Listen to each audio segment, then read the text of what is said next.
नमस्कार।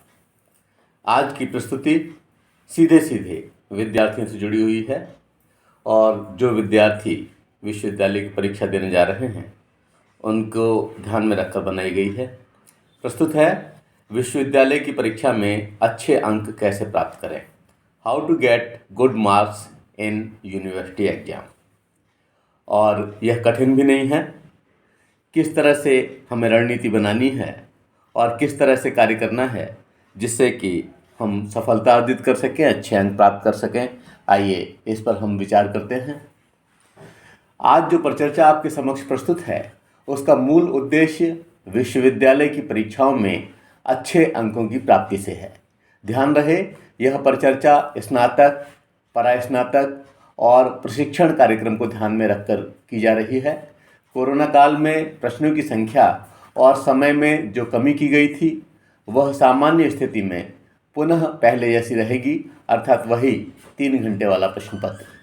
यहाँ पूछे गए प्रश्नों के आधार पर प्रभावी उत्तर लेखन, प्रस्तुतिकरण संबंधी मत दिए जा रहे हैं जिससे निश्चित रूप से अच्छे अंक प्राप्त होंगे।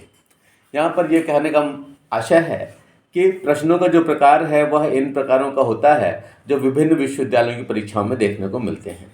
एक हैं दीर्घ उत्तरीय प्रश्न यानी कि लॉन्ग आंसर टाइप क्वेश्चंस, और दूसरे हैं लघु उत्तरीय प्रश्न यानी कि शॉर्ट आंसर टाइप क्वेश्चंस, और तीसरे हैं शब्द संख्या वाले प्रश्न यानी वर्ड काउंट क्वेश्चंस। इसमें क्या होता है कि यह दीर्घ उत्तरीय भी हो सकता है और लघु उत्तरीय भी हो सकता है, क्योंकि यह उन संख्या पर डिपेंड करेगा। अगर मान लीजिए 3000 शब्दों का कहा तो दीर्घ उत्तरीय हो गया, और 100 शब्दों का कहा जा रहा है तो वह लघु उत्तरीय हो गया। तो शब्द संख्या वाले प्रश्न, और कुछ विश्वविद्यालय पाठ्यक्रम के वृहत क्षेत्र को प्रतिनिधित्व देने के लिए प्रयास करते हैं कि उसमें अति लघु उत्तरीय प्रश्न भी डाल दिए जाएँ, और इस तरह से प्रश्न पत्र तैयार होता है। आइए हम एक एक पर विचार कर लेते हैं कि किस तरह से किस क्षेत्र में हम अच्छे अंक प्राप्त कर सकते हैं। तो सबसे पहले विचार करते हैं दीर्घ उत्तरीय प्रश्न पर। दीर्घ उत्तरीय प्रश्न यानी कि लॉन्ग आंसर टाइप क्वेश्चन। इसमें पहले प्रश्न सावधानी से पढ़ें, केवल पूछी गई बात का ही उत्तर दें, अनावश्यक नहीं। दीर्घ उत्तरीय प्रश्नों को या किसी तरह के प्रश्नों को हल करने से पहले यह आवश्यक है कि ऊपर जो नोट्स लिखा होता है कि ये दीर्घ उत्तरीय प्रश्न हैं, इनके अंक ये हैं, ये लघु उत्तरीय हैं, और ये इस तरह से पूरा उसको नोट्स को पढ़ लीजिए और उसके बाद पूरे प्रश्न पत्र को पढ़ लीजिए। जो प्रश्न पत्र आ रहे हैं उन पर एक हल्का सा डॉट लगा लीजिए कि इन प्रश्नों को हमें हल करना है, और सावधानी से पढ़कर केवल पूछी गई बात का ही उत्तर दें, अनावश्यक नहीं। उसमें हमें कुछ अनावश्यक नहीं जोड़ना है। अगर हमें याद है तब भी जो हेड्स बन रहे हैं प्रश्न के हिसाब से उसी में ही जवाब देना है। दूसरी बात, प्रश्न में ध्यान से देखें कि क्या अंक विभाजन किया गया है। यदि हाँ तो उत्तर उसी आधार पर लिखा जाना चाहिए। यदि 16 अंक के प्रश्न में 4 + 6 + 6 लिखा है तो उत्तर में इस अनुपात को ध्यान में रखकर प्रभावोत्पादकता सृजित करनी है। यानी कि जो पहला अंश है वह 4 नंबर के हिसाब से लिखा जाना है, उसके बाद पुनः 6 नंबर और पुनः 6 नंबर के हिसाब से लिखा जाना है। अगर ये विभाजन अलग तरह से है तो हमें उस विभाजन को ध्यान में रखना है और उस आधार पर ही प्रश्न का उत्तर लिखना है। अगली बात कि बड़ा बड़ा लिखकर प्रश्न भरने का अनर्गल प्रयास कदापि न करें, सम्यक लिखें। क्योंकि जब खुद कॉपी चेक करने के अवसर प्राप्त होते हैं और मैं देखता हूँ कि कुछ विद्यार्थी केवल पेज भर देते हैं और सोचते हैं कि पेज गिन करके नंबर दिए जाएंगे, ऐसा नहीं होता है। इसलिए आवश्यक है कि जो भी लिखें वह सम्यक लिखें, ठीक लिखें, और इस तरह का धोखा देने का प्रयास न करें। अगली बात, परीक्षक को धोखा देने का कोई प्रयास न करें। अपने ऊपर और अपने लेखन कौशल पर नियंत्रण रखें। रटे हुए शीर्षक की जगह प्रश्न में पूछे गए तथ्यों को शीर्षक के रूप में प्रयोग करें। प्रश्न पत्र में जैसा भी पूछा गया, अगर मान लीजिए आप किसी के गुण याद करके आए हैं और उसमें महत्व आ गया है तो आपको शीर्षक महत्व ही डालना है। जिस तरह का आपके प्रश्न पत्र में पूछा गया है तो वही आपको लिखना है, और ये ध्यान रखना है कि हम उस अंक का, उस नंबर का भी इस्तेमाल करेंगे जो प्रश्न पत्र में दिया है। आपके प्रश्नों के लिखने का क्या क्रम है इस पर इसका कोई प्रभाव नहीं पड़ेगा। अगला बिंदु, अपनी बात के समर्थन में विद्वानों के उद्धरण, कोट्स या तथ्यात्मक तर्क, लॉजिक दें। इन्हें अलग रंग की स्याही से लिख सकते हैं, वर्जित रंगों को छोड़कर। जो लाल रंग और हरा रंग है इसका इस्तेमाल नहीं करना है। और हम जो कोटेशंस लिख रहे हैं, जो उद्धरण लिख रहे हैं, उन्हें हम अंडरलाइन भी कर सकते हैं और इस अंडरलाइन करने से ये साफ दिखाई देंगे। एक और प्रयास ये किया जा सकता है कि जहाँ पर हम कोटेशन लिख रहे हैं उससे ऊपर की एक लाइन और नीचे की एक लाइन को छोड़ दिया जाए और बाकी लिखने के बाद में फिर अंडरलाइन कर दिया जाए। भले ही उसी रंग के कलम से लिखा जाए और उसको अंडरलाइन कर दें, तब भी वो साफ दिखाई पड़ेगा। अगला बिंदु, स्वयं बनाकर उद्धरण न लिखें। यह विद्वान परीक्षकों द्वारा सहज ही पकड़ लिए जाएंगे और आपके संपूर्ण मूल्यांकन पर विपरीत प्रभाव डालेंगे। बच्चे ये सोचते हैं कि कोटेशन याद नहीं है तो हम अपने आप बना करके लिखते हैं, ये बड़ा गलत है। और इस तरह के उद्धरण दिखाई पड़ते हैं कॉपियों में और वो साफ पकड़ में आते हैं कि यह उस राइटर ने कहा ही नहीं है। तो इस तरह का कोई प्रयास न करें और जो आपको आ रहा है उसे ही करें और उद्धरण को याद करने के लिए बार बार लिख करके याद करेंगे, तब फिर वो आपको अच्छी तरह से याद रह जाएगा। अगली बात, उद्धरण को इस तरह लिखें कि वह स्पष्ट नज़र आए। यद्यपि आज डॉट पेन या बॉल पेन से लिखने का चलन है, लेकिन यदि आप इंक पेन या निब वाले पेन से लिखने के अभ्यस्त हैं तो इससे लिखें यदि प्रतिबंध नहीं है। कुछ जगह लिखा होता है कि भाई केवल बॉल पेन का इस्तेमाल करें, तो वहाँ पर तो आपको उसका इस्तेमाल करना है। और ख़ास करके ये ऑब्जेक्टिव टाइप क्वेश्चंस या फिर जो वो प्रश्न पत्र होते हैं जिसमें गोले काले करने का क्रम होता है, वहाँ पर बॉल पेन के लिए प्रतिबंध होता है। इनमें आप इसे लिख सकते हैं और पुरानी ब्लू ब्लैक इंक या चैल पार्क इंक या जो भी आपको अच्छी लगती है, जिससे अच्छा इंप्रेशन आ रहा है, उसका इस्तेमाल किया जा सकता है। कोई भी ऐसा अवसर नहीं छोड़ना है जिससे प्रभाव पैदा किया जा सके। आप ये समझिए कि आपको ऐसी रणनीति बनानी है, ऐसी व्यवस्था बनानी है कि किस तरह से हम ज़्यादा से ज़्यादा अंक एग्जामिनर से प्राप्त कर सकें, और इसके लिए हम कोई भी ऐसी बात नहीं छोड़ेंगे।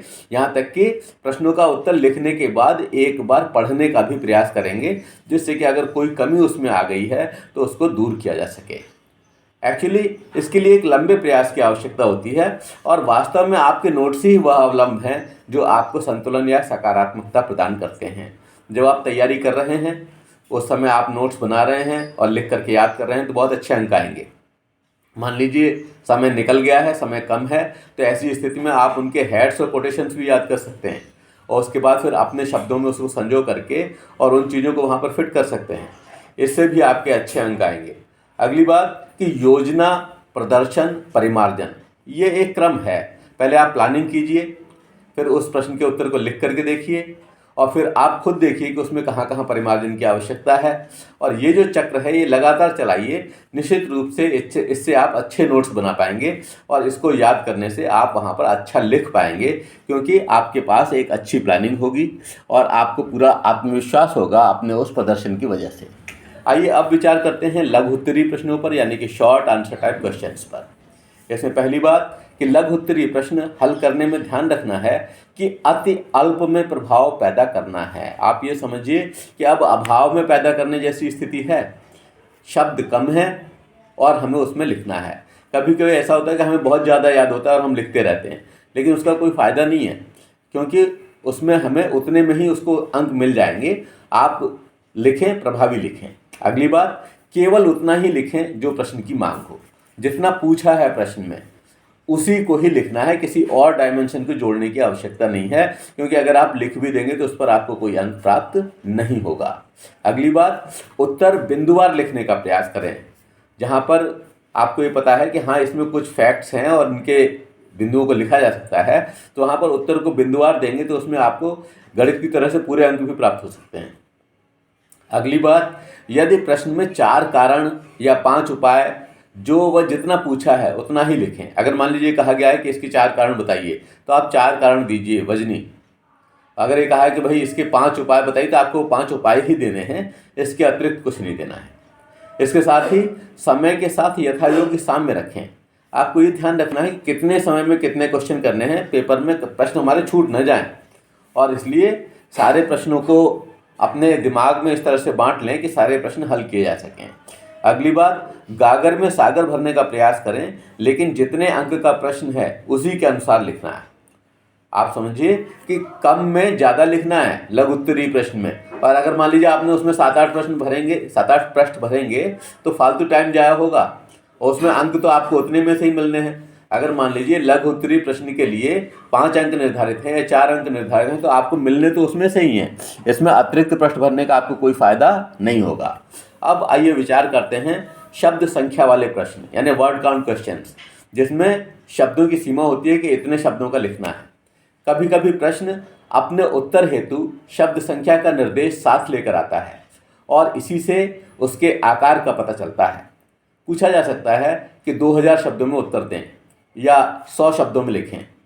उक्त स्थिति में आपके द्वारा लिखे एक पंक्ति के शब्दों की गणना कर लीजिए और उसके आधार पर तय कीजिए कि उत्तर कितने स्थान में देना है।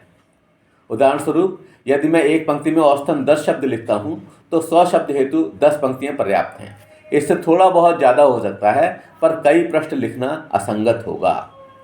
आप लिख करके देख लें, उससे अंदाजा कर लें कि कितने लाइनें लिखने से, कितने प्रश्न लिखने से आप लगभग इस शब्द सीमा को छू लेंगे। पूरे उत्तर के शब्द गिनने के समय में समय बर्बाद न करें। पहले ही अंदाज विकसित करें। घर पर लिखकर भी ठीक से विचार कर सकते हैं। प्रश्न पत्र बढ़ने से पहले पृष्ठ की पंक्तियां गिन सकते हैं।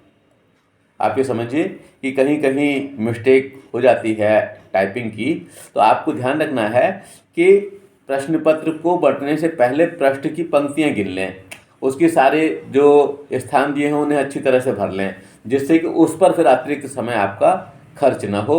और पूरा, अगर मान लीजिए 3000 शब्द का उन्होंने पूछा हुआ है तो 3000 आप गिनना नहीं है पूरा, उसमें तो बहुत ज़्यादा समय चला जाएगा।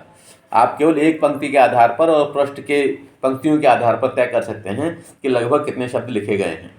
शब्द सीमा देने का सीधा आशय यह होता है कि प्रश्न के अनुसार उत्तर की चाह स्पष्ट की गई है, इसलिए हम इधर उधर न भटकाएं। अगली बात, अति लघु उत्तरीय प्रश्न, very short answer type questions.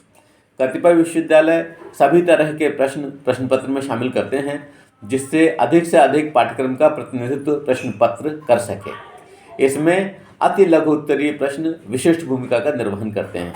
यह संक्षेप में उत्तर की मांग, एक शब्द में उत्तर की मांग या बहुविकल्पीय प्रकार के हो सकते हैं। इनका उत्तर लिखने में स्पष्टता एक विशेष गुण है।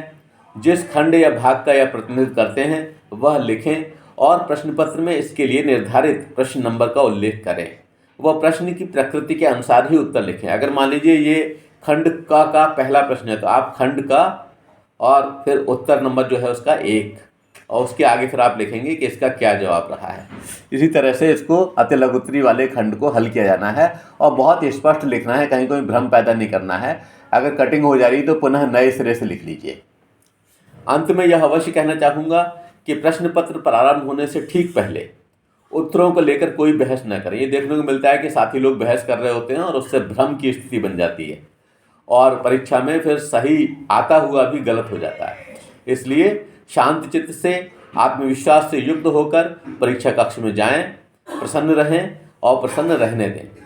अनायास किसी से न उलझें, क्षमा करें, क्योंकि समय केवल आपका ही जाया होगा, भले ही विवाद किसी का भी चल रहा हो।